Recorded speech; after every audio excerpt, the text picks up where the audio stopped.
Hello programmers, I'm happy to teach here algorithmic efficiency with the support of programming language Python. This is a topic which is not related to any programming language, but still it is very important before writing any program. Writing of algorithm.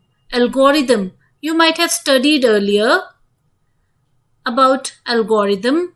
That algorithm is step-by-step writing of a program in any of the way, or in the way you will be using English language to write the algorithm, but you can give a touch in algorithm of the nearest language in which you want to convert that algorithm. So that is a simple way of writing algorithm, just jotting down the steps in an organized way that will create algorithm. But one more point here, one more aspect which is essential, that is algorithmic efficiency. After we write the algorithm, we need to check the algorithmic efficiency of any program, because that only decides whether our program is efficient in comparison to other programs written in for the same purpose, or in what way they are better in comparison to other way of writing the program. In computer science, algorithmic efficiency is a property of an algorithm in which where the various resources are being analyzed.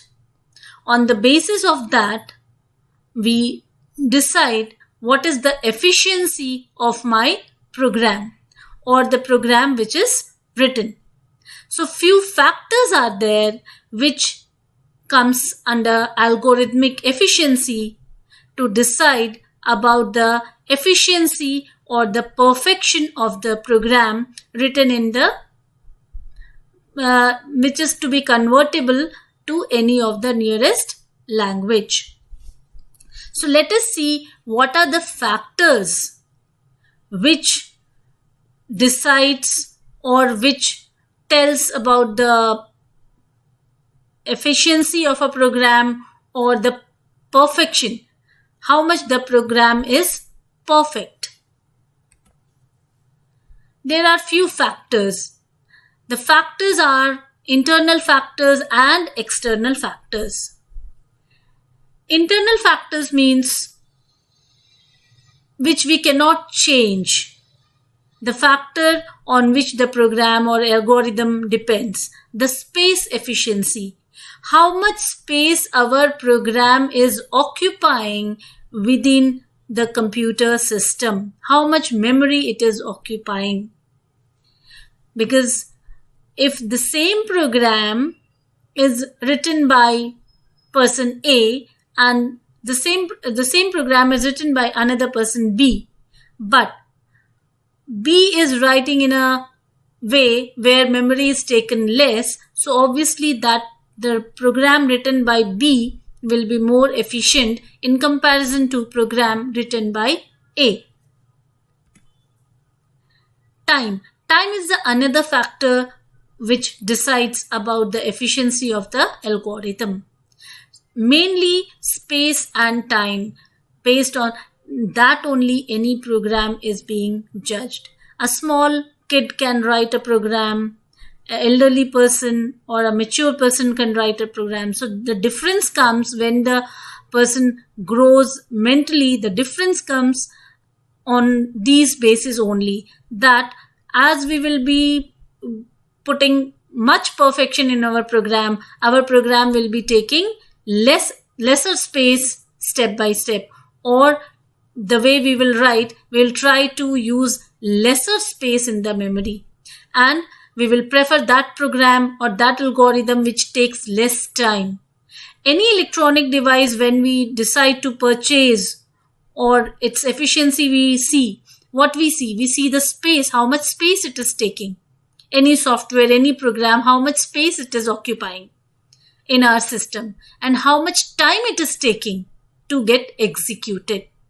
So memory, that is space, and the time factor, how much time any algorithm takes. These are the two major aspects which creates the difference. But there are some external factors also, which that is size of input, speed of the processor, and quality of compiler. External factor can be handled by us, can be handled by user, can be managed by the user, but internal factor we cannot manipulate. External factor can be manipulated in the way like what is the size of input user. Obviously, internal factor can be manipulated by the programmer, one who has developed the program or one who has written the algorithm. But external factor, the user, when the user handles any algorithm, any software, it is that how much input the user, the end user is giving. One is giving a small input, a small number 10, and another person is giving the input of 1000. So obviously, based on if the input is of digit 10, data 10, number 10, and the input is of number 1000, that will make the difference in execution. Time, memory, everything will be affected. So size of input matters. So based on the input, it will perform. Speed of the processor. Obviously, we can, if our processor is not working properly, we can change the system. We can, anyway, if we can increase the speed of the processor or we can change it. And the type of compiler we are using. That also can be handled by the programmer. So these factors we can control, or this can also be handled by a end user. The system the end user is using, the type of system, what type of processor it has, what kind of, if suppose I am a layman, so how much input I am giving, what type of processor I am using, and what is the quality of my compiler. That is in our hand, that is in the control of end user, that is us. But space and time can be only controlled by a programmer or one who is writing the algorithm. So here we are going to discuss about space and time efficiency. Rest everything can be controlled or checked or handled easily, the external factor. So in algorithmic efficiency, we are going to talk about space efficiency and time efficiency, and we will try to know how much time our program is taking, our algorithm is taking to get executed. There is one term, computational complexity. That means computation means what problems to be solved.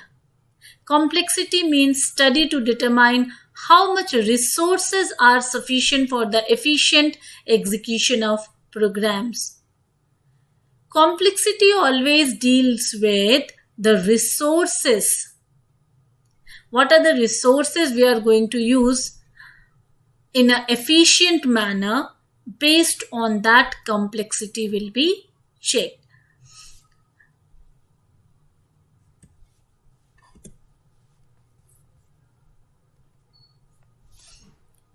There is a term known as Big O notation to find out the efficiency of any algorithm. With the help of Big O notation, we check for the time, we check for the steps, what will be the time taken by the algorithm, how much time it will take, the step will take to get executed, all these.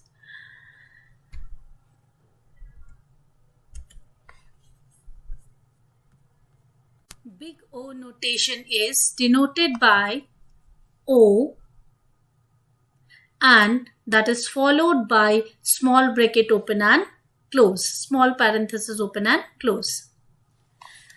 Before going for big O notation, we should know what is dominant. Dominant term in big O notation is explained with the help of example over here. Big O is a function with a parameter n, where n is the size of input. What input we are going to give to execute the program. And the dominant term, which will affect the performance, dominant will create an equation here with the combinations of terms, and we'll find out which is the dominant term, the term which is affecting the performance the most. For example, here the constant terms are denoted by C0, C1, C2, and that is time denoted by C0, C1, C2, constant time, and n is the number of steps which the algorithm will perform. Here C0, that is the constant term, C0, C1, C2, they are the constant terms and they are representing the time, and n is the number of terms. So here the dominant term in this expression, the dominant term is C2n square. So dominant term will be considered, and so the dominant term here is C2n square, which will mostly affect our performance of the algorithm. So here if we ignore C2 as it is a constant term, then our big O notation for this particular expression will be capital O, and here we can take small n or capital N, anything. So or any other element name also we can take. So but it is the number of terms, so we are taking as n. So n square. So now the big O notation for this particular expression is capital O and within the brackets n square, as this is the dominant term. And in dominant term we'll be ignoring the constant, that is C2. So finally the big O notation is this one. Now we'll see how to calculate complexity in various kind of statements in programming. So in a single loop, this is a loop which is written here. For the loop will be running 1 to n. That means n minus 1, because as we know this range function, this runs, n means the upper bound, and the loop will be running n minus 1. So the number of terms is n minus 1. So assume each time this print statement is taking 1 second. So that is we are denoting by time t. So this, and now we'll calculate the total time allotted for this execution is n minus 1 into t, because t, this step, print I, will be executed how many times? As many times the loop will be rotating, and loop is rotating n minus 1. So the total time taken for this loop will be n minus into t. T is for this step, print I, that is the time taken by this step. So now if we solve this, we'll be getting nt by nt minus t, where the dominant term is nt. So t is a constant which is ignored, and then the big O notation we are getting, that is O and within bracket small n. Now, with the same concept, we'll go for nested loop. In nested loop, this is the nested loop where I is running for outer loop, k is running for inner loop. So outer loop is again running for n minus 1. And this loop is running for n time. Because it is starting from 1, so it is here n minus 1, and it is starting from 0. So this loop will be running from 1 to n minus 1, and this loop will be running from 0 to n minus 1. So that's why we can, in a simple way, we can write that means n times, because it is starting from 0. So from there 0 and here n minus 1, so it is equivalent to n. And this statement will be taking time t. Now let us see how we can calculate the total time required for this nested loop. N minus 1 from the outer loop into n into t. That means this n minus 1 multiplied by this and then multiplied by this. Because outer loop into, always when we have to calculate the number of steps, we calculate outer loop steps multiplied by inner loop steps and the time taken by the statement within the loop. So this is the equation we are getting, n minus 1 into n into t, and when we are opening, we are getting n square t minus nt, where the dominant term is n square t. And when we omit or when we remove constant, we are getting n square. So the big O notation is capital O n square for this nested loop.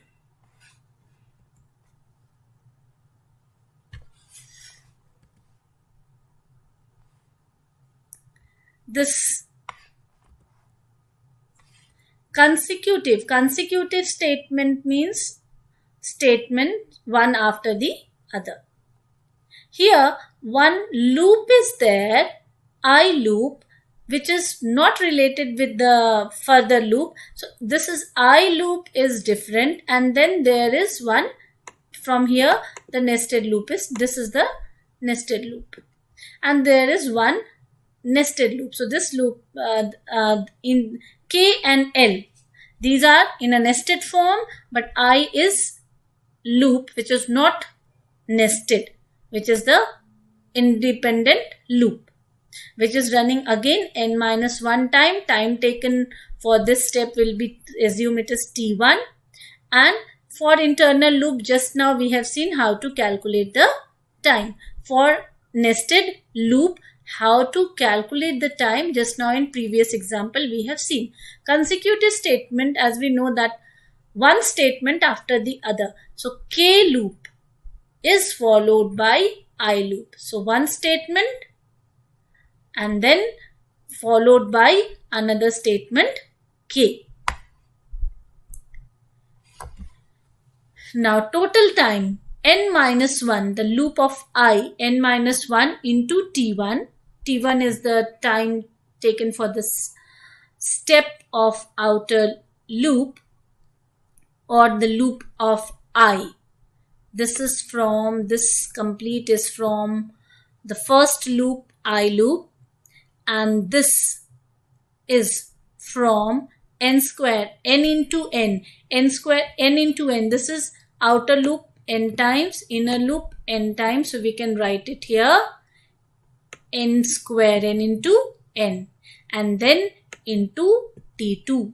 So this is for the loops of K and L, which are in nested form, and the independent loop I is having this expression, and both are then added.